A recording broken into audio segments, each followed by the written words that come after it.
আমাদের সাইডে একটা সেফটি ট্যাঙ্কির কাজ চলছে, আমরা ট্যাঙ্কির কাজ করছি। এই যে হচ্ছে আমাদের ট্যাঙ্কি।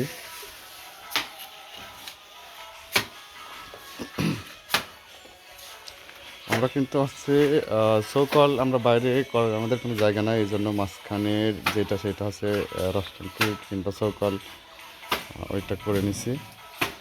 এই যে এই কোলে একটা পার্ট, মানে দুই কোলে, বিল্ডিংয়ের দুই কোলে দুইটা বাথরুম, ওই কোল দিয়ে এসে ওই ট্যাঙ্কির ভিতরে যাবে।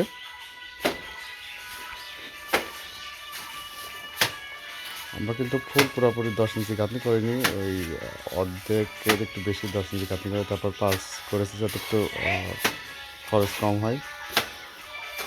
এইটা আমরা নিচে ঢালাই করবো, রস ট্যাঙ্কি হিসেবে ব্যবহার হবে। এখানে আমাদের বিল্ডিংয়ের ব্যাস ছিল, ব্যাসগুলো সব ভিতরে এভাবে রাখিয়ে দিয়েছে যাতে ব্যাসের কোনো সমস্যা না হয়। আসলে এই কাজটা কীরকম হলো আমি জানি না। ভিতরের রস ট্যাঙ্কির রস অবশ্যই টানবে আশা করা যায়, যেহেতু দুই কোলে দুইটা বাথরুম, ওই কোলে একটা লাইন আসবে, এই কোলে একটা লাইন আসবে, এখানে জমা হবে, তারপরে পানি হয়ে মাঝখানে যাবে।